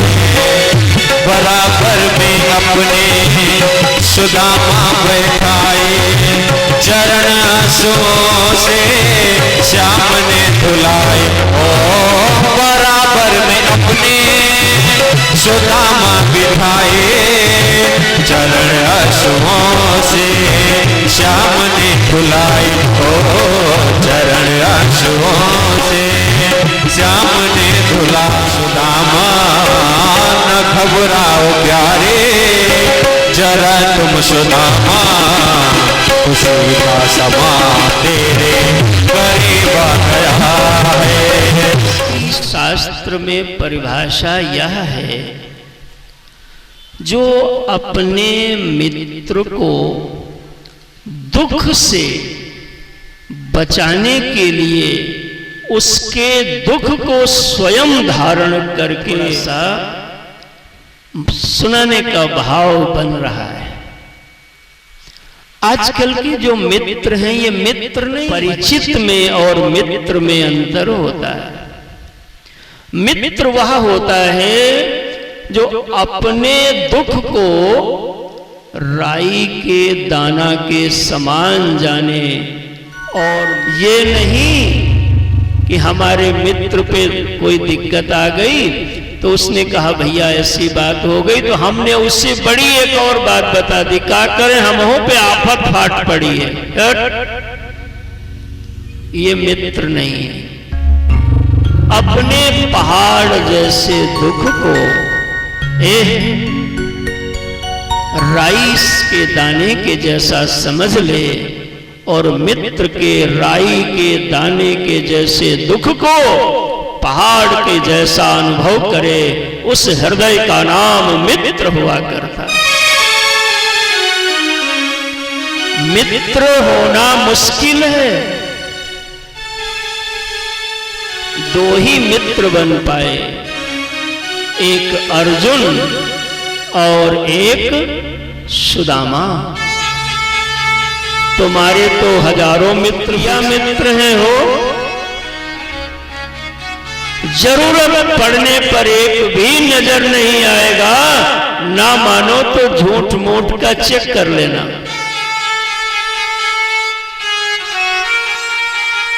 मित्र की परिभाषा गोस्वामी जी ने लिखा कि देत लेत मन शंकन धरे। सुनिएगा, देत लेत मन शंकन धरे, बल अन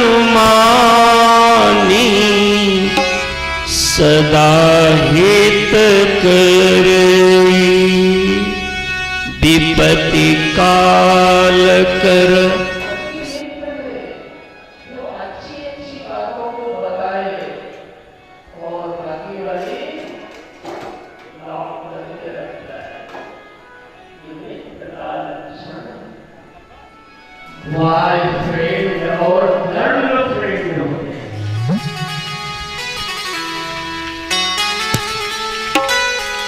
ये मित्र नहीं है। ये मोबाइल में बैलेंस डलवाने के लिए जो मित्रता करते हैं ना, ये बड़े खतरनाक लोग हैं। उनके मित्र हैं सुदामा जी। याद रखिए, मित्रता एक ऐसा संबंध है जहां सब जाहिर इंसान कर देता है, जो माता पिता गुरु से भी नहीं बताता। राजा राजकुमार लग रहे हैं।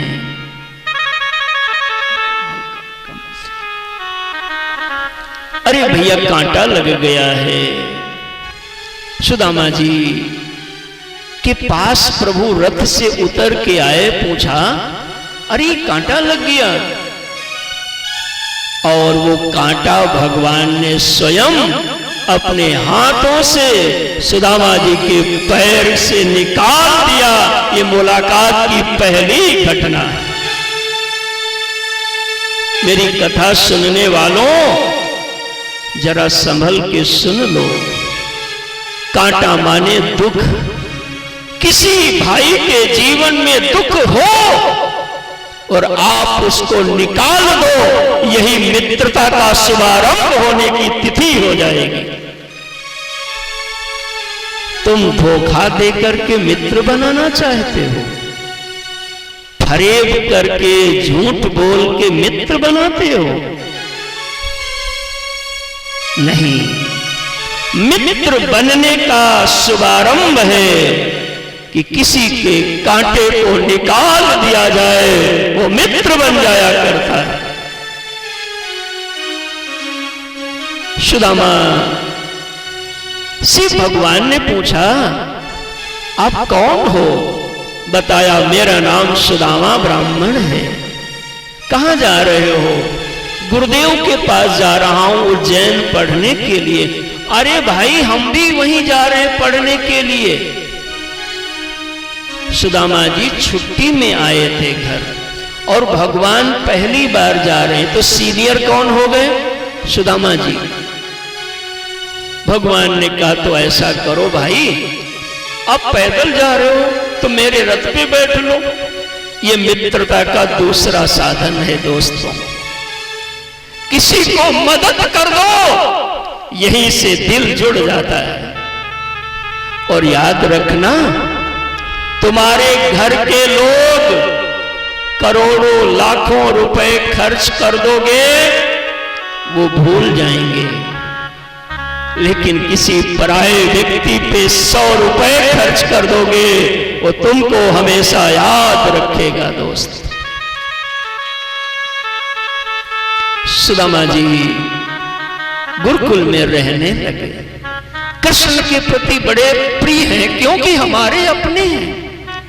आप मेरे हो, इसकी पहचान मैं आपको प्यार करता हूं ये नहीं, आप त्याग क्या करते हैं मेरे लिए, ये है प्रेम की पहचान। आई लव यू नहीं है, प्रेम की पहचान त्याग है। आप उसके लिए त्यागते क्या हो? सुदामा जी गुरुकुल में रहते और भगवान के साथ अपनापन लगता। एक दिन की बात है भक्तजनों, कि कहते हैं एक दिन ऐसी घटना हुई। संतों से सुना है कि अगस्त ऋषि आ गए शांदीपनी के यहां और कहा, कुछ खिलाओ। संयोग की बात, उस दिन गुरु माता के पास कुछ सामग्री नहीं थी, केवल कुछ चने रखे थे। मां अपने बच्चों का हिस्सा कभी किसी को नहीं दे सकती। कृष्ण बलराम सुदामा भी गुरु मां के बच्चे ही हैं।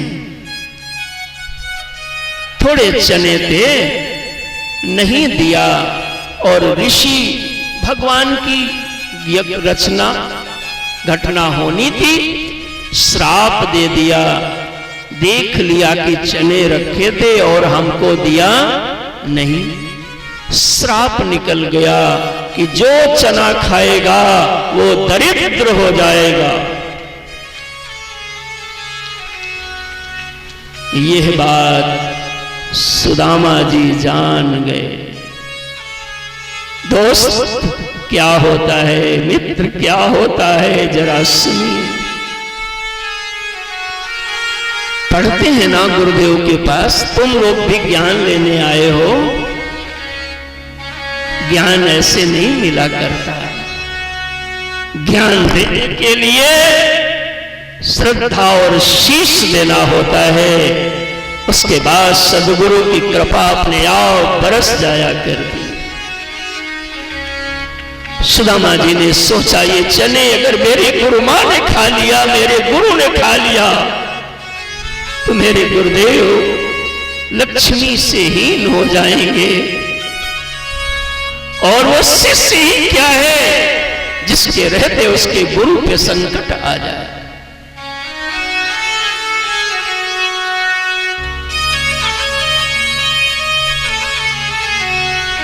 सोचा कहीं कृष्ण बलराम ना खा ले, मेरे पास तो आज भी लंगोटी के अलावा भी कुछ नहीं है, कहीं ये ना खा ले। धन्य है सुदामा, जो कथाकार सुनाते हैं कि भूखे थे इसलिए खा गए। व्यासपीठ पर बैठने से पहले शास्त्र को समझिए। जिस सुदामा ने कभी द्वारकाधीश से न मांगा होगा वो चोरी से खाएगा।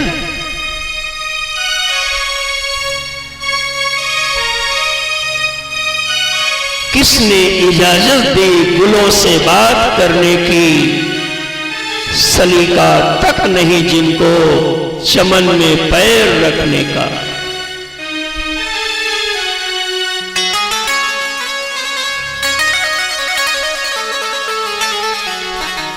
सारे चने बांध लिए और एक ही निश्चय कर लिया कि यह संकट मैं स्वयं अपने सिर पर ले लूंगा, ना अपने कृष्ण बलराम पे संकट आने दूंगा और ना अपने गुरुदेव के यहां संकट आने दूंगा। जो संकटों को स्वयं धारण कर ले वही शिव है, वही सुदामा है।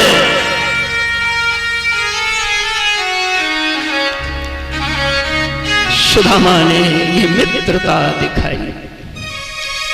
एक भी चना मांगने पर भी कृष्ण को नहीं दिया और कहा भाई दांत ठंडी में बज रहे हैं।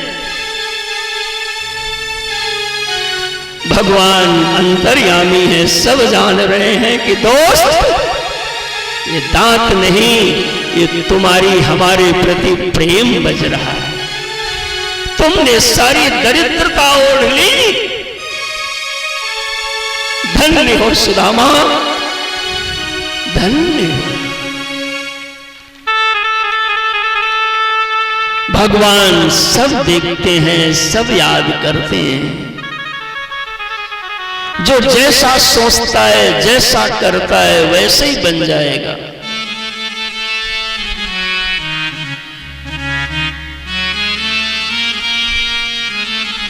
गुरुकुल से आए और भगवान द्वारकाधीश बन गए, सुदामा गृहस्थ बन गए।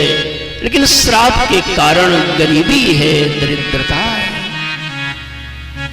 भगवान सोचते हैं कि वो कौन सा दिन, अब मैं जाने वाला हूं लीला संवरण करके, लेकिन मेरा मित्र जिसने मेरे लिए इतना त्याग किया, मैं उसके लिए कैसे करूं, उपाय नहीं निकला। एक दिन की बात है कि सुदामा के बच्चे भूख के मारे चकराए और आंगन में गिर गए। भगवान भोजन कर रहे थे। रुक्मिणी जी लक्ष्मी स्वरूपा हैं। लक्ष्मी पंखा झल रही थी। भगवान के नेत्र से आंसू टपक पड़े। भगवान के आंसू देख के रुक्मिणी जी, अरे प्रभु, मैं जगत की लक्ष्मी आपकी चरण की दासी हूं और आपके नेत्र में आंसू, ये आंसू क्यों? तब बताया, देवी, मेरा एक मित्र है और वो मित्र इतना गरीब है। लक्ष्मी ने कहा, तो आप द्वारकाधीश हो, कुछ दे क्यों नहीं देते? भगवान ने कहा, दे तो तब दूं जब वो लेने आए, मांगने नहीं आता। लक्ष्मी जी ने कहा, प्रभु, आपका नाम दीन दयाल है। भगवान ने कहा, हाँ, मैं बोल सकता हूं।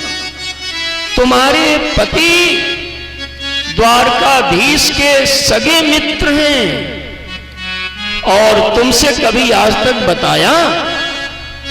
सुशीला ने कहा, हां, यह बात तो कभी नहीं बताया। भिक्षुक रूपी भगवान ने कहा, तभी तो मैंने कहा वो कपटी है, तुमसे छुपाया है। आज आए तो पूछना कि वो मित्र हैं कि नहीं है, और अगर मित्र हैं तो मित्र के पास जाना चाहिए कि नहीं जाना चाहिए, और नहीं जाते तो देवी आप उनको क्यों नहीं भेज देती? ये प्रेरणा भगवान ने दिया। और संध्या बेला में सुदामा जी आए तो सुशीला आज ठीक से बोलती नहीं। माताओं का अस्त्र रूठना ही है, और क्या कर सकते? जब माताएं रूठ जाएं भाइयों, तो समझना कुछ इनकी मांग है, उसको मान लेना, संभाल लेना।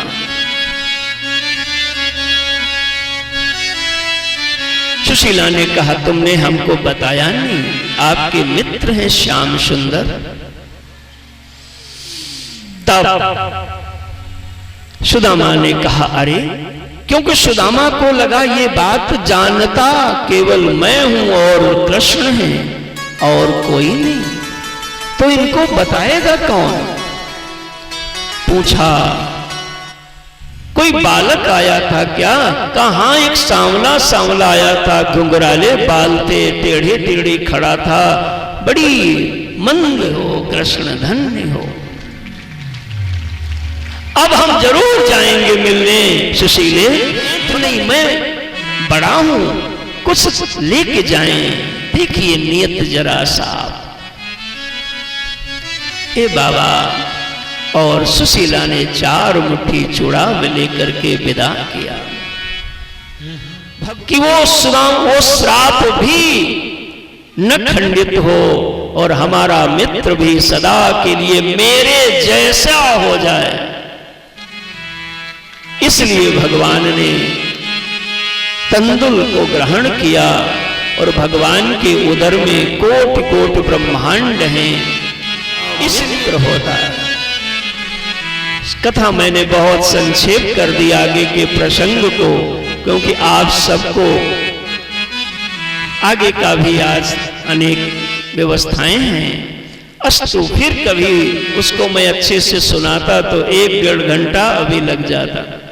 इसलिए यह जीव ही सुदामा है, भगवान ही मित्र हैं। भगवान से सुंदर संबंध का नाम सु माने सुंदर, दाम माने रस्सी, अच्छे संबंध में बंधना, यही भगवान की मित्रता है। सब पर कृपा हो कि भगवान ने अपने पिता को श्रीवत्स आगे यदुवंश के संघर्ष का सब लोग कुरुक्षेत्र में उपस्थित हुए आपस में लड़ मर गए। दारुक से भगवान ने कहा रथ लेके जाओ, अर्जुन से कहना स्त्रियों को लेके हस्तिनापुर चले जाएं, साथ में दे जिस साज को उसी के साथ वो चीज छजती भी है। और भैया कि ये देह जड़ है, मैं चेतन हूं, तक्षक काटेगा तो मैं मरूंगा नहीं। सिद्धोस्मि, मैं सिद्ध हो गया।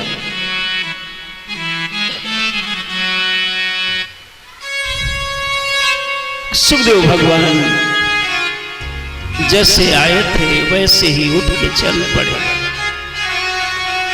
सभी लोग गुरुदेव को विदाई देते हैं। बोलो गुरुदेव भगवान की जय।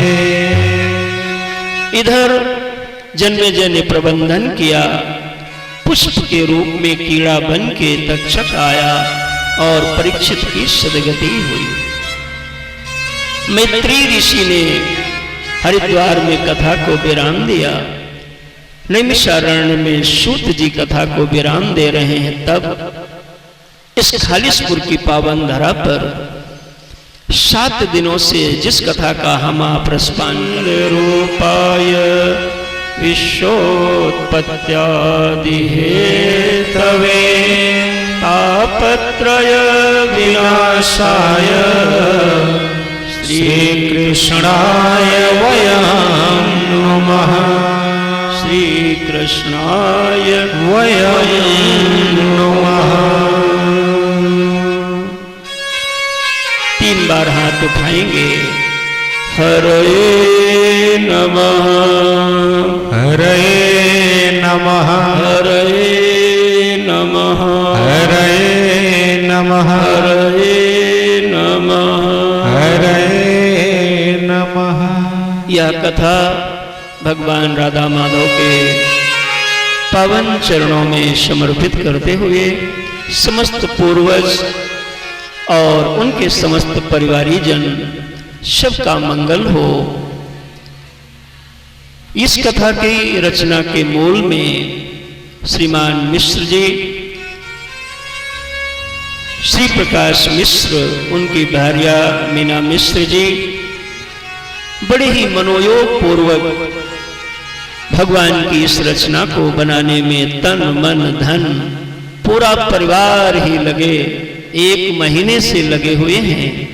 आप सबको लगता हो कि बहुत सुंदर यह कार्य किया है, तो अपनी करतल ध्वनि से उनका पुनः एक बार अभिनंदन करो, वंदन करो। व्यासपीठ श्री मिश्र जी के लिए, परिवार के लिए अपनी मंगल शुभेच्छा व्यक्त करती है। विकास भैया, बेटियां, सभी परिवारी स्वजन बंधु बांधव सभी ने यथा भाव श्रद्धा इस यज्ञ में सभी लोग अपनी उपस्थिति को व्यक्त किया। आप सब श्रोतागण दूर दूर से पधारे।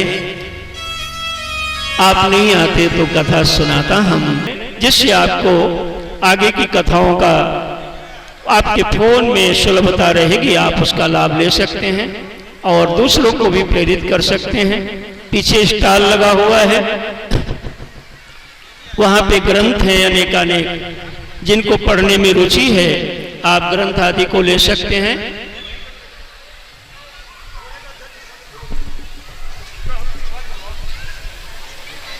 इधर से आएंगे और इधर से निकलते रहेंगे, जिन्हें भी प्रसाद लेना है, लेकिन कम कम लोग, भीड़ ज्यादा नहीं लगाएंगे। आते रहेंगे, जाते भी रहेंगे।